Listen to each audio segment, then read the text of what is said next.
आपले प्रतिनिधी अमोल धर्माधिकारी रवींद्र धनगेकर यांच्याशी बातचीत करतायत। थेट जाऊयात। सगळ्यांना, सर्वसामान्य नागरिकांना आणि तोच अधिकार मी वापरतो। मी त्यांच्या पक्षावर बोलत नाही, त्यांच्यावर बोलत नाही, मुरली मोहोळांवर बी बोलत नाही, पण त्यांच्या विकृतीवर बोलतो आणि विकृती बोलायचा अधिकार म्हणजे तेच मुरलीधर मोहोळ यांचंच नाव तुम्ही सातत्याने घेताय। त्यांच्यामध्ये असलेली विकृती बोलतो। त्यांच्या चांगल्या कामाचं बी कधीतरी कौतुक कधी करेल की जैन मंदिर आहे उभं राहिलं, जैन मंदिराच्या ताब्यात हॉस्टेल, तर त्यांची विकृती बाजूला गेली, मग ते त्यांचं कौतुक करेल। पण आता तुम्ही त्यांच्यावर टीकाच करताय ना, ज्यावरून महायुतीमध्ये तणाव निर्माण झालेला आहे त्याच्यावरून महायुतीचा ह्याच्यामध्ये तणावाचा संबंध। पुण्यात गुन्हेगारी पाहिजेत का तुम्हाला? गुन्हेगारी पाहिजे का तुम्हाला? कोणालाच गुन्हेगारी नकोय, पण महायुती मधला हा वाद आहे। महायुतीचा विषय नाही, गुन्हेगारी ज्यांच्या आजूबाजूला पोचली जाते त्याच्यावर बोलणं गैर आहे का? बोललंच पाहिजे।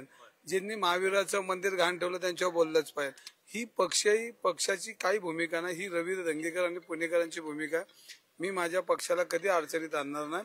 एकनाथ शिंदे साहेबांनी माझ्यावर विश्वास ठेवलाय, विश्वासाला मी पात्र राहीन। पण मला हे चांगलं कळतं की चुकीचं चूक आणि वाईटचं वाईट बोलायचा अधिकार सगळ्यांना दिला। निरोप काय दिला आता ते सांगा। एकनाथ शिंदेनी तुम्हाला निरोप काय दिलेला आहे?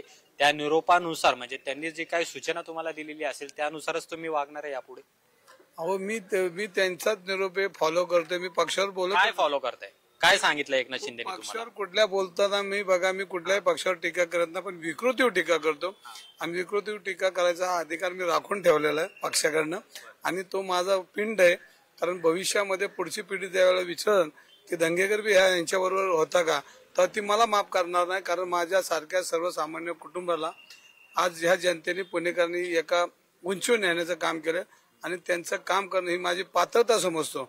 आणि ही पात्रता समजत असताना मला पुणेकरांवर पूर्णपणे, मी ज्या पुण्यात जन्मलो, ज्या छत्रपतींच्या पुण्यनगरीत जन्मलो, त्याचा मला सार्थ अभिमान आहे। आज सर्व पुणेकर, मी सगळ्याच पक्षांना हाक दिली की तुम्ही आता ह्या युद्धात या लढाईत या, कारण विकृती संपायची। काय मुरली मोहोळ हा माझा विषय येत नाही, पण जर त्यांच्या विकृतीने जर पुणे लुटायला लागलं तर पुण्याचा नाश होत असेल, तर गुन्हेगारीने नाश होत असेल, तर जे जबाबदारी त्यांच्यावर बोलण्याचा अधिकार मला आहे। एकनाथ शिंदेनी जो तुम्हाला निरोप दिलेला आहे तो तुम्ही मान्य आहे का? तुम्हाला त्या पद्धतीने तुम्ही वागणार आहात का? तुमची जी भूमिका आधी होती तीच तुम्ही पुढे ठेवणार आहे? माझी भूमिका एकनाथ शिंदेना जी अभिप्रेत असलेली तीच माझी भूमिका आहे। दिसत नाहीये त्याच्यामुळेच एकनाथ शिंदे असं म्हणताय।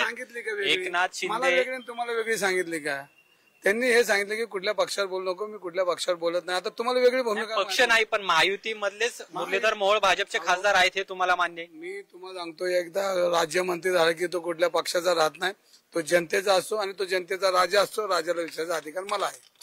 एकनाथ शिंदेनी आता जे काही निरोप दिलेला आहे, साहेबांचा निरोप आहे, कुठल्या पक्षावर बोलायचं नाही बोलत मी। व्यक्तीवर बोला असं ते म्हणालेले। विकृतीवर बोला, मी व्यक्तीवर बोल। व्यक्ती माझा कोणाचा बांधायला बांध नाही, पण विकृतीवर मी बोलणार आणि बोलत राहणार। याच्या पुढे तुम्ही बोलत राहा विकृतीवर।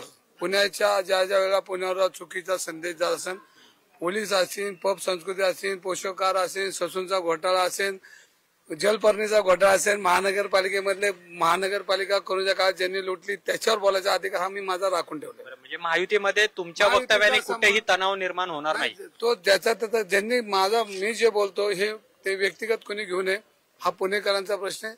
ज्यांना व्यक्तिगत घ्यायचा त्यांनी घ्यावं आणि त्याची माझी तयारी। काही कारवाई होऊ शकते मग तुमच्यावर? जर तुम्ही अशीच भूमिका ठेवली तर पक्षांतर्गत कारवाई होऊ शकते, तशी चर्चा सुद्धा मुंबईमध्ये सुरू आहे। जर तुम्ही पक्षाचा नियम भंग केला तर ही कारवाई होऊ शकते असं एक म्हटलं जाते, त्याची तयारी आहे का तुम्ही? मी शिंदे साहेबांचा जो निरोप आहे तो निरोप फॉलो करतोय। मी सगळ्या कुठल्याही पक्षावर बोलत नाही, व्यक्तीवर बोलत नाही, विकृतीवर बोलतोय। जर ही विकृती जर बोलणार नसेल तर लोकशाही मध्ये माझ्या सारे कार्यकर्ता जन्मणारच नाही परत। हा प्रश्न सामोपचाराने मिटू नाही शकत का? महायुतीमध्ये एकत्र बसून भाजप आणि तुम्ही किंवा एकनाथ शिंदे, हा जो काही तुमचा आक्षेप आहे, तुमचा जे काही विरोध आहे, तो वाद मिटू शकत नाही? 70 टोळ्यांना घेऊन बसतो पुण्यातल्या गायवाळांसहित सगळ्या, आणि त्यांना सांगतो की आता तुम्ही भांडणं करू नका, मिटून टाका, आपण टेबलवर बसू, असं आता सगळ्यांना सांगतो। ते सगळे त्यांचे हस्तके त्यांना घेऊन की अशा पद्धतीने आता मिटू, आता तुम्ही गुन्हेगारी करू नका, कोणाला चापट मारू नका, असं होईल का? लोकशाहीमध्ये सरकारला विचारल्याशिवाय, सरकारला धारेवर धरल्याशिवाय जनता सुखी राहत नाही। ज्यांच्या आजूबाजूला गुन्हेगार आहेत त्यांच्यावर बोलणार म्हणजे बोलणार। तुम्ही सत्ताधारी पक्षातले राजकीय किंमत किती मोजायला लागली तरी मी मोजायला तयार आहे, पण शिंदे साहेबांचा जो मला जो निरोप आहे तो मी फॉलो करणार आहे। म्हणजे हाच निरोप आहे तुम्हाला की व्यक्तीवर तुम्ही बोला, पक्षावर बोलू नका. व्यक्तीवर बोलू नका नाही म्हणले आणि पक्षावर बी बोलू नका, विकृती बोला म्हणले. तुम्ही विकृतीवर बोलताय आता, हे सगळं बोलताय ते मुरलीधर मोहोळ यांच्यावर जे काही तुम्ही आरोप करताय. माझे काही मित्र आहेत, माझा काय बांधायला बांध नाही, पण त्यांच्यामधली विकृती आता आपल्याला बाहेर काढायची, त्या विकृती बोलतो. म्हणजे एकनाथ शिंदेचा आदेश तुम्ही पाळताय. पाळतोय मी. कुठं भाजप बरोबर, भाजपचा सगळेच माझ्या बरोबर आहेत. भाजपमध्ये कुठला सच्चा कार्यकर्ता हा मला बोलला तर मी माझा. सोशल मीडियावर आपण पाहतोय अनेक इथले स्थानिक आमदार आहेत, लोकप्रतिनिधी आहेत, ते तुमच्या विरोधामध्ये बोलतात. ते लाभार्थी आता नवीन नवीन पक्षात आलेत, नवीन नवीन कोणाला मटकेचे अड्डे चालवायचे आहेत, कोणाला पब चालवायचे आहेत, कोणाला ताडीचे गुत्ते चालवायचे आहेत, कोणाला तिकीट पाहिजे, हे लाभार्थी बोलतात. सच्चा कार्यकर्ता हा माझ्या बरोबर आहे. एकनाथ शिंदे आता बोलताना असंही म्हणाले की पुण्यामध्ये ते ज्यावेळेस मागे आलेले होते त्यावेळेसही तुम्हाला ते म्हणले की महायुतीमध्ये दंगा नको.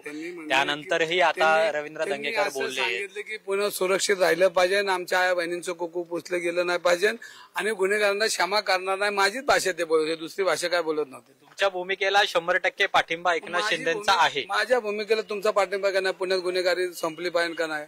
आहे का नाही तुमचा पाठिंबा? सगळ्यांचाच आहे, पण विषय राजकीय आहे. महायुतीमध्ये हा जो तणाव निर्माण झालेला आहे तुमच्या भूमिकेमुळे. माझी भूमिका, तुमचं जे म्हणणं ते माझं म्हणणं आहे. तुम्ही सांगा की पुण्यामध्ये गुन्हेगारी चालली पाहिजे. आम्ही माध्यम आहोत, पण राजकीय पक्ष म्हणून जो महायुतीमध्ये तेढ निर्माण झालेला आहे, तुम्ही एका मंत्र्यांवर थेटपणे जे आरोप करताय त्याच्यामध्ये एकनाथ शिंदे सुद्धा अडचणीत येत आहेत, त्यांना सुद्धा भाजपवरून दबाव येतोय अशी चर्चा आहे. त्यामुळे तुम्हाला प्रश्न आहे. लोकशाही मराठी ऐका, पहा, जागरूक रहा.